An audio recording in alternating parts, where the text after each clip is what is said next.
Welcome back to another episode of the Buffalo Bills Cast podcast. I actually said the right podcast name this time. It's a better start. You're getting better. Man, it's been a few months. Yeah. Man, it's nice to be There's the back. dead Though. time in the NFL, but season's coming around. I'm so excited. How many weeks do we have till preseason? What? 2 weeks? It's not that long. No, it's like 2 weeks. We are. Yeah. I think so. I mean, because it's usually right at the end of training camp, and training camp's usually about 2 weeks long, so that sounds about right. Yeah. So very excited to get back into it. I mean, obviously baseball season right now in full swing. Yankees stink. It's great. They're ahead of the Red Sox in the standings, so. Right. And wow, we've had quite a few Bills things pop up the last few days. First of all, you want to start off with the red helmets? What are your thoughts? Yeah.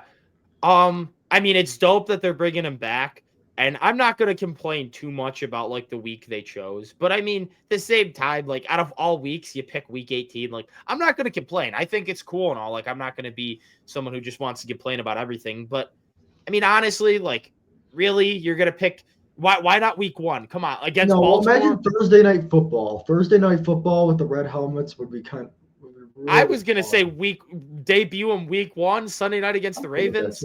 Yeah.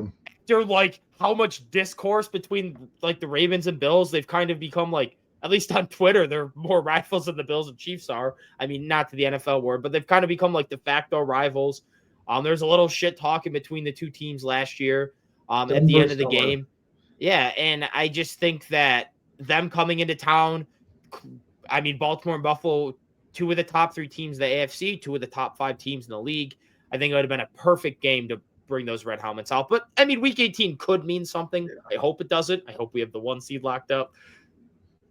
But, I mean, yeah. If week 18 means something seriously wrong has transpired. No, what if we're playing for the 1 seed, and what if it's like win to clinch the 1 seed? Okay, fine. That's like the one situation, and even by then, it really shouldn't mean anything. Let's just hope it does. I mean, yeah, unless it's like to have like an end of the year game where it's like, oh, we're playing against Joe Milton. Like, this is fun. Yeah, like, more so just like looking at like all the other games and just kind of like the 2 games that actually matter. I just had the Bills game on in the background. It's like, oh, cool. Oh, we're winning. Yay. Oh, Joe Milton just threw a 70-yard bomb. Cool. Like, and I don't care. They just won themselves out of the first overall pick. Let's go. Oh yeah, I was actually pretty happy. I think when that happened too. I was actually happy we lost too because it meant nothing. I know that's what I was thinking. Yeah. And they went from Travis Hunter to Will Campbell, who I mean I think could be a good player, but clear downgrade. Yes, a guard. Yeah, basically. I mean, he could be an elite guard, but still. Okay. And Hard Knocks. Thoughts?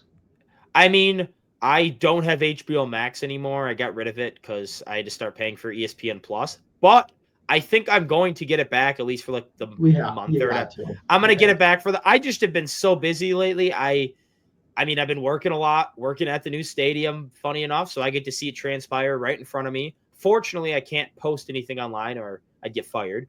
So I got to keep all the videos I have to myself. Speaking on that, what's funny is people are like, oh, just post from a burner account. Like, you don't think multi-billion-dollar companies have thought about how to detract people from making burners? Yeah, they use AI to track it all. And they fired people. It's like people have tried it and they've gotten fired immediately. Anything that isn't visible from the public eye can't be posted. Like, if I took a picture, like the outside you can see, it's like that's different. But I can't take any, which sucks because I'd love to share it all with you guys. But, I mean, it's whatever. I just think it's funny that they think people are like companies, multi-billion-dollar companies, like, oh no, a burner account. We surely have no way. Yeah, I'm not going to mess with the NFL lawyers and the Bills lawyers. That's not a game I want to play.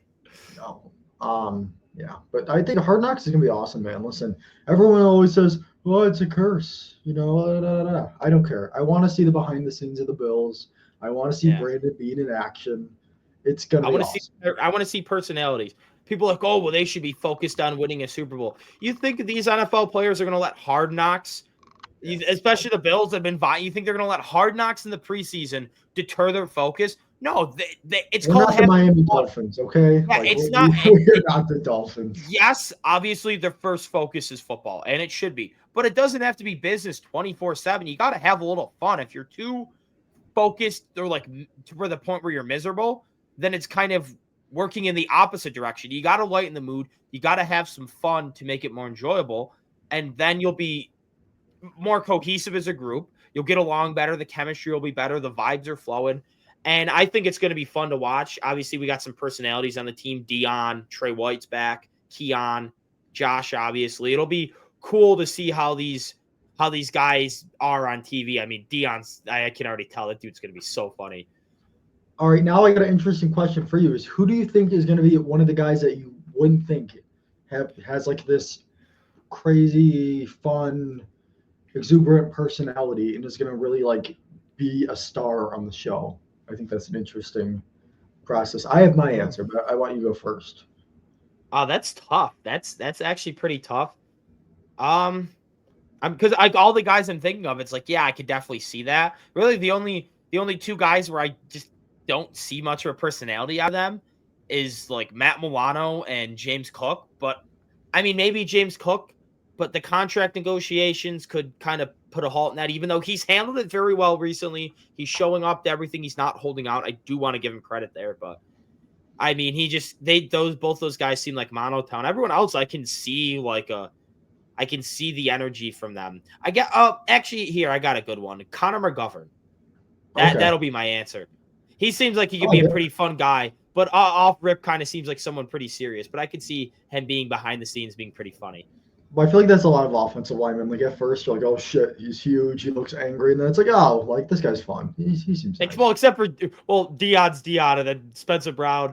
What was it? The day he got drafted, what did he say something about? He just finished off a 30 rack of Bush Light or something like that. And they jumped through a table. Yeah, exactly. Like you could tell off rip that those two guys are going to be energetic, but I agree, most offensive linemen. Yeah. I think it's going to be Deion Walker / I'm going to pair him with TJ Sanders because they'll be together, I imagine, quite a bit. I think those guys that the fan base really falls in love with. Obviously, like if you've watched him, they already are. He's got like a great personality. Everybody seems to love him. And then Deion Walker is just a character just because of how massive he is. I just see it being a really funny part of Hard Knocks. And I'm so excited. Listen, like any fan base that is able to watch the behind the scenes, just a little bit of their team is just so lucky. Like I was so jealous when I was watching the Dolphins Hard Knocks, even though they stunk. And, that part wasn't so fun for them. But I just want to see it's fun. The Dolphins stinking isn't fun. Well, no, I'm saying like as far as being if you were a fan of the Dolphins and when you were part of it. I mean, I guess, but I mean, it's a fan of the Bills. For us, it was cool with this. Like, yeah, fuck them. Like, you guys stink. But they talk so much trash in the offseason and then. Oh wait, this reminds me, Christian Wilkins. Let's just float it out there because we're talking about trash talking Miami Dolphins players. So. Basically, obviously, we have to clear cap space, and it depends on how much money he signs for. I would assume it'd be pretty cheap due to the foot injury and the money he had made. I guess the big contract he had. Obviously, a lot of the guarantees got voided, but he still made like a decent chunk of change off him. So I think he would take a cheap discount, and it's pretty easy. You can clear up $10 million just like that, and you cut DeQuan, who I've been saying for a while. And you have Christian Wilkins as his replacement. And then you trade Epinesa for a 6th round pick or a 6th to a 7th salary type dump. And right there, you're sitting at 10, 11 mil immediately.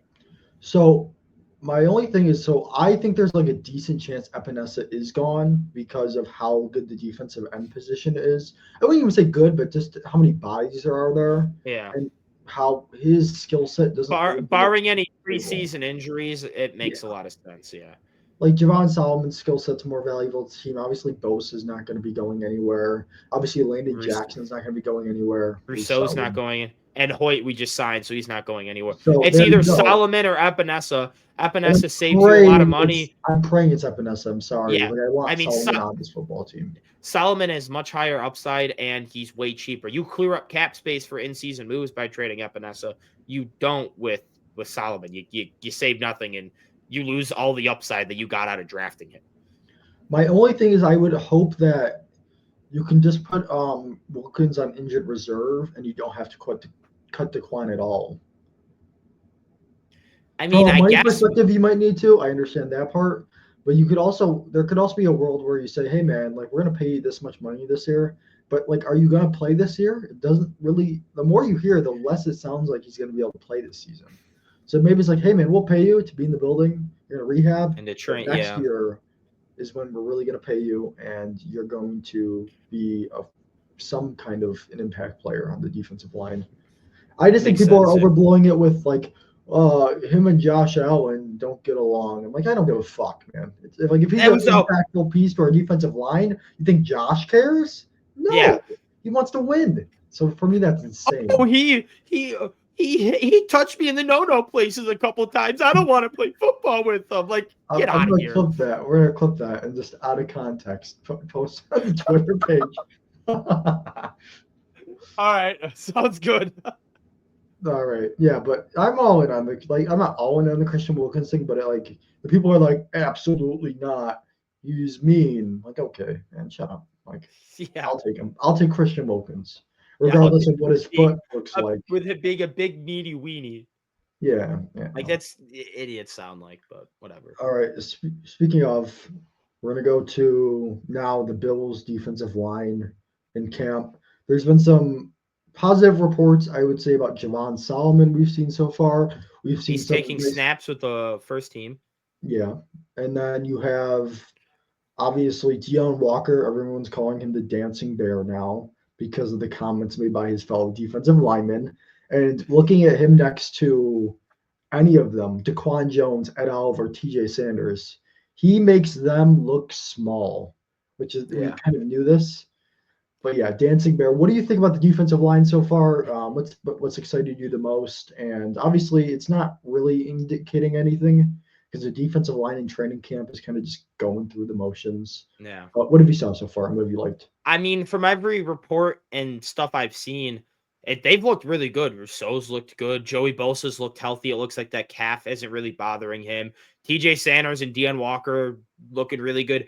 Really, my only concern is how small TJ Sanders looks. He looks like he lost some weight, and that's not really something I want to see out of defensive linemen from the Bills, except for maybe Deion Walker if it means he's a little better in shape, which I think last year was just more due to his neck injury. But like, I want TJ Sanders to beef up a little bit. Like, we need our defensive linemen to get a little bit bigger because that's kind of been issues in years past when we face these big offensive linemen like Baltimore were facing week one.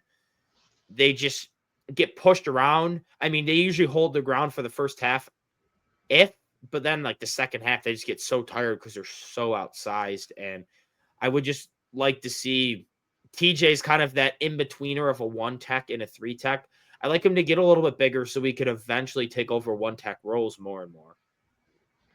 So my thing is, I just think he looks really small because all the time he's next to Deion Walker, and I think Deion Walker's just that No, big.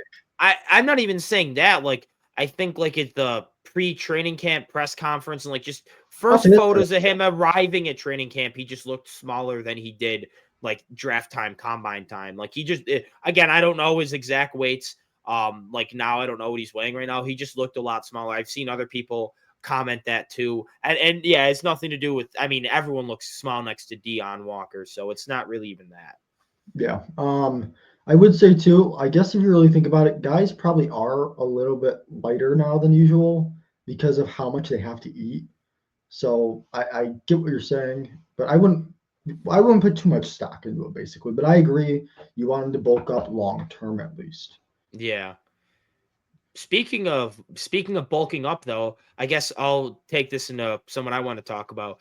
Dalton Kincaid. He looks bigger, and Yes. from reports I've seen, someone I know had like one of their friends has season tickets apparently like right next to Dalton Kincaid's dad.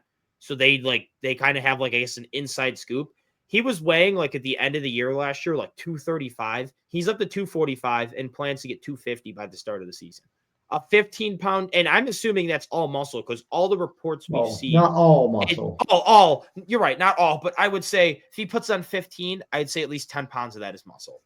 Um, and from everything we've seen, he has spent a lot of time in like the Bills facilities training, and he has been working his ass off this year. After last year, maybe he kind of rode the rookie high a little bit, maybe too much. Not even saying he was like lazy or anything, but and then the sophomore slump hit, which happens for a lot of people. Sophomore I think, slump, and he was hurt. It was just a and he was compound of injured. issues. And I mean, Josh and his connection just wasn't very good. Josh was missing him on some passes. I think it was just some weird kinks and injuries. And I think he'll be fine. But him even developing into an average blocker would be absolutely huge. Like, I mean, you tight ends don't need to be the best blockers ever. I mean, if they are good blockers, it's a plus. But if they, as long as they're not liabilities, like, I mean, Travis Kelce, I'm not saying Kincaid is Travis Kelce, but Travis Kelce was never this dominant blocker. He was average to decent at it. So they could send him out there to block. And then that meant, okay, he's on the field. They could run or they could throw. He wasn't as much one dimensional. And I really hope to see that out of Kincaid this year. And I think him putting on that weight will do wonders in that aspect. Yeah, another tight end that's been, I guess, well, there was an interesting story about him in camp. Him and AJ Epinesa was Jackson Hawes. How AJ Epinesa punched him in the face, and Hawes just stood there. It's like, hey, man, didn't say nothing, didn't do anything, just went with it.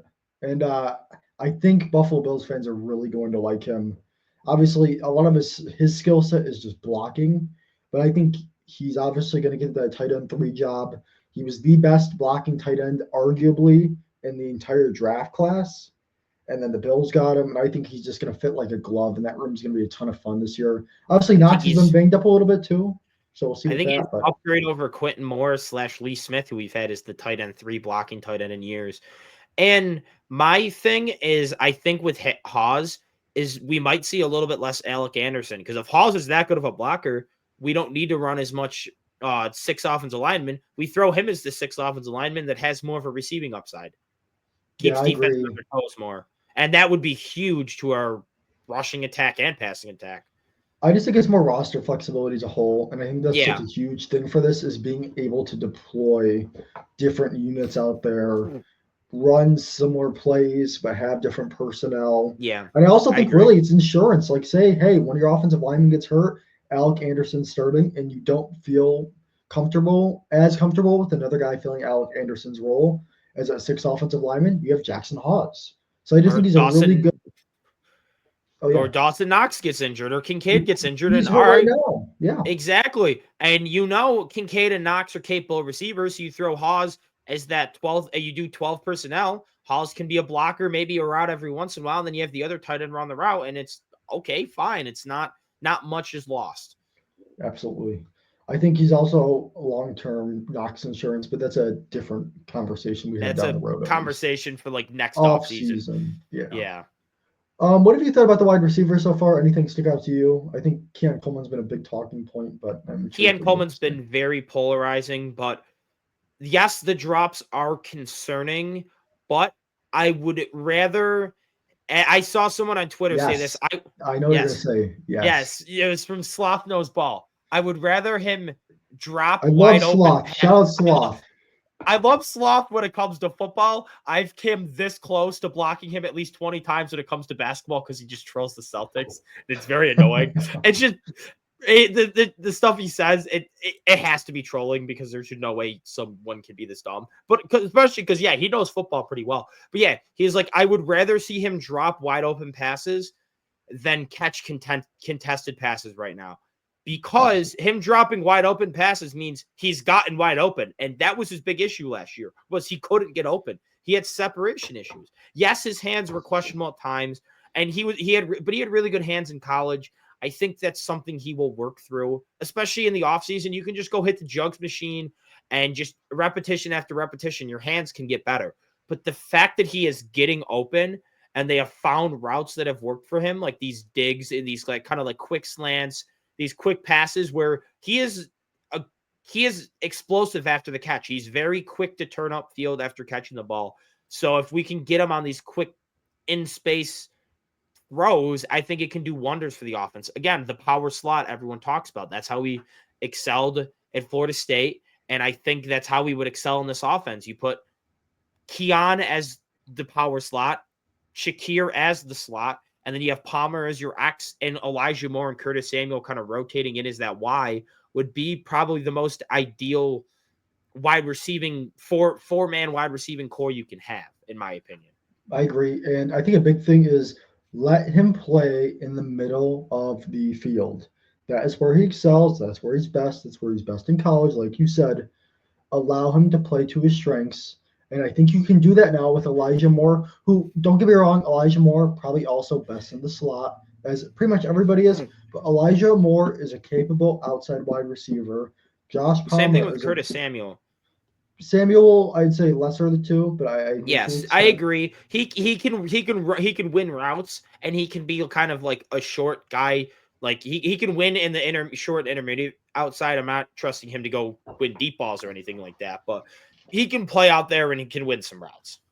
I would say another thing too is even some of our depth guys have like looked really good. Jalen Virgil is somebody that comes to mind right away of someone that's really shined to this point. So I think the ability they've had to build up depth in the wide receiver room to this point is something that was really important and makes you feel a little bit more comfortable going to the season, even if guys have some question marks and guys aren't totally looking their best. And also remembering that like your hands is, like you said, something that gets they'll get warmed up, get ready through the off season, and you'll be ready to go by game time. So I'm not worried about the Like drops I whatsoever. remember, I think what Shakir's second year, he was getting benched because he was having bad drop issues. The training camp of 2023, he was legitimately getting benched because he was having trouble catching the ball, and he just set a record for most straight caught passes. Like, like again, like training camp, Jamar Chase's rookie year, people were like, because he was having drop issues. Oh, is Jamar a bust? And then he went out and had one of the greatest rookie wide receiver seasons ever. Like, Yeah. yeah, So I'm not it's concerned about drops. catching the like out of all the things a wide receiver can do, catching the baseball is the most. I guess, or why did I say? Because I was going to compare it to baseball. And catching the football is kind of like hitting the baseball. You go through slumps. Sometimes you're just not seeing the ball well, and it's very fluid. Yes, your best like the people with the best hands are going to catch it consistently more. Your best hitters are going to hit it consistently more. But you still go through catches where you're just not seeing the ball, or stretches we're just not seeing the ball well, and you just need to work through it, get warmed up, and it'll eventually come to you. And I think Yeah, with Keon, that should happen.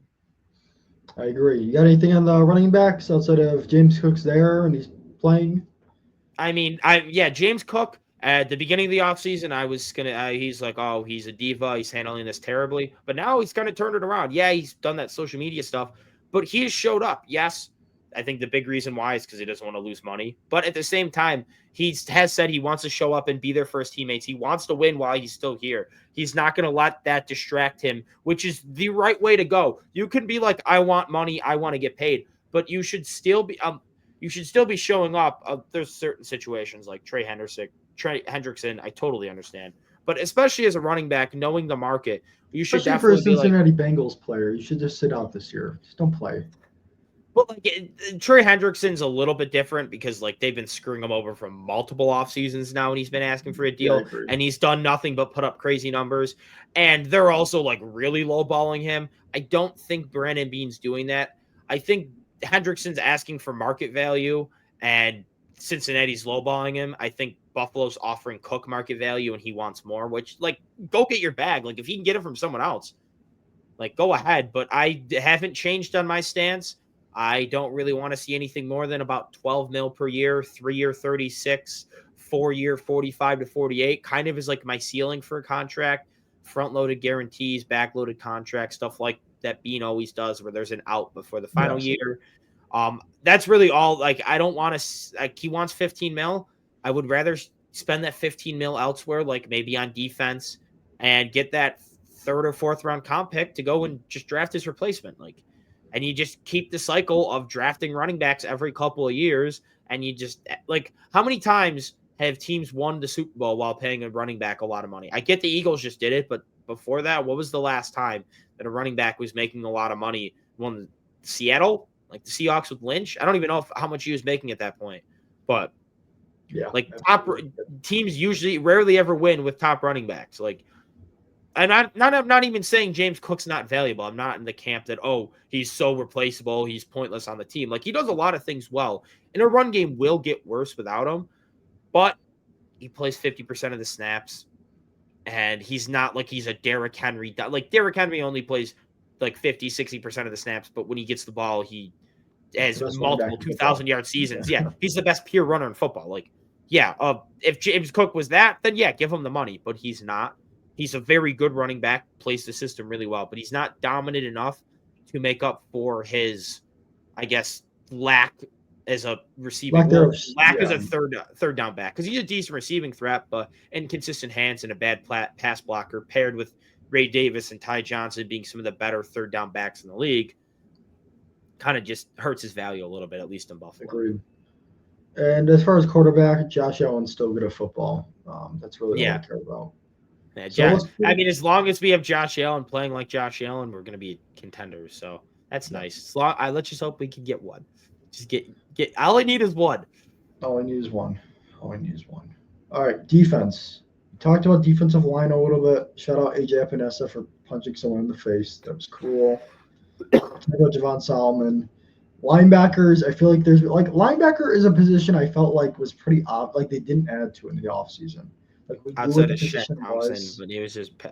And he even made a few good plays too. And that's just It is cool seeing Joe Andreessen with the second team. That shows his it looks like they really like him. It looks like his roster spot's becoming more and more safe, and he might even be he's probably going to be linebacker 4 on the team over Ula Fascio, and Fascio would be 5. Yeah, it's really just a battle between Spector and Shaq Thompson, and Shaq Thompson's going to win that, in my opinion. Honestly, in my opinion, I'd rather neither of them win it and only keep 5 linebackers. I just think that. Oh, no, even for a practice squad, though, I'd rather have. Oh, yeah. Get Balin Spector, send him back to Clemson, if anything. Go be a student teacher. Yeah, he could go help out Dabo, help them go try and win a championship this year, but yeah, leave. Sorry. That was harsh. Okay. And then corners was interesting. My favorite part about the corners was Trey White has looked relatively good. Obviously, today, Friday, was his worst day of the one so far, but whatever. And that Benford has really taken Dorian Strong under his wing. That was my favorite part for the cornerbacks. What do you think about that? Does that excite you? Yeah, I mean, it's pretty cool. Dorian, the way all the reports are, is that he is staying after practice every day. He's really putting the work in, and he is impressed. Kind of reminds me of a certain someone who has, I guess, taken him under his wing in Benford. Hopefully, Maxwell Harrison doesn't turn into Kaiir Elam, and instead we just get 2 good quarterbacks and corners instead of 1 from this draft. But I mean, realistically, it's kind of how I thought it would be. Obviously, Maxwell wasn't going to get off the bat, he wasn't going to get all of the first team reps. You're not going to put a rookie under fire like that, especially when you draft. It wasn't like it was Will Johnson. If Will Johnson was healthy, you could throw him Travis Hunter. Like he's not that level of a prospect where you just put him in and be like, yeah. We have Trey White, who's that veteran who knows the system really well, is loved here. It makes a lot of sense that he is getting a lot of time with the first team. And it's kind of, if Trey White wins the battle, I'm totally fine with that. I mean, he looked pretty decent in Baltimore last year. I think Achilles injuries, especially, it's usually the year after Achilles and ACLs. But anytime you get like leg injuries, it's usually the year after where you start playing better. We saw it with Von Miller after his torn ACL. It was the year after he returned that he was better. In 2024, he was decent. 2023, he was awful. I could see Trey White getting a little bit better. I get Achilles with corners and his age doesn't bode well, but he didn't rely on his athleticism to begin with. He was just a very smart, instinctful corner who was great in zone. And I don't think he was also very fast. Yeah, I mean, he was fast, but it wasn't like he was just relying on pure speed. That wasn't his game. And so I think he could age relatively decently. And all the signs is that he only wanted to come here and he's putting in a lot of work. Looks like he really wanted to finish the story and try and win one in Buffalo. And I'd love to see that because we all love Trey White and his goalie academy. Yes, we all do. I mean, he's one of my favorites ever. He's probably my. I don't have my shirt. I don't. I think it might be in my dresser. I'm not exactly sure what I do. Mine's signed. It just fell out of the case recently. So now, by recently, I mean this morning. So right now it's in my bed. But I mean, Trey White is probably my second favorite Bills player of all time, behind Josh. Like I was gonna say, I Josh is wonder who number one is. yeah, it's I not like wonder. I have his jersey and a pillowcase and a picture that I see in the morning when I Ferguson, wake up. What? Reed Ferguson, I mean, he my does have an elite number. my goat, Nice. my goat. Okay, what about safeties? Do we have anything on the safeties really? I feel like they've been the most boring group of everybody. It's like, all right, man. Yeah, I mean, Taylor I Rapp and haven't Coleman really are stood playing out. first team snaps mostly. Hamlin's getting a Yeah, little I bit. mean, yeah, I kind of just want to see them out in the field, like in actual game time, I before I just can don't like truly. want to see DeMar Hamlin. I'll be Yes, honest. Damar Hamlin. If all the other safeties have been injured on the team, then I would still probably not Break go with Damar glass and in just case sign of someone. emergency. Then I'd still probably sign someone. Bring back Micah Hyde before Damar. Yo, Is he? Poyer, I heard you want to come back to Buffalo. Did you say anything about Hyde being at camp? I'm curious. I have no idea. I think- have a feeling he'll definitely have like some. I feel like he's got to have some sort of role on the team. Like, I mean, they love him. He's a great leader. He loves the city. I have a feeling Poyer could be the same thing because he wants to come back too. Which is crazy when you build like this really good culture and this really good team, even if you're not a desirable city that doesn't have palm trees and has high taxes, players still want to come back and play for you. I wonder who he's referring to. Yeah, I wonder DM. who. Yeah, I wonder who I'm referring to. Like, yeah, it's interesting. I love getting in that argument in Twitter, and they're like, "Well, no one wants to come because it's Buffalo." I'm like, "Then look at the Bills," and like, "Because they're good." I'm like, "Well, thank you for giving me my point and handing it to Minnesota." Yeah, like, oh, because they have Josh Allen. Yeah, like that's kind of my point. You're good. People want to come, and yeah, exactly. Who probably will get traded when we suck this year. Same with Tage. Don't even say why put the energy out there. Because low. I spent too much time on Sabres Twitter. That's why. Fair point. Alrighty, any final very point before you wrap it up? Do good. Go Bills. Okay, that's corny. No, we you got to be better than that. It's the first pod back. I know we haven't had one in a while, but like you got to do better. All right, I'm gonna go jump through a table then. All right, I think there's an option. I don't know how to remove you even. Can I kick you out? Screw you. Okay, yeah. That we're gonna make sure Alex gets he does better next time. That was bad. We're gonna wrap it up. We're back. Thank you guys for watching, and we will see you next week with another training camp podcast. Thank you.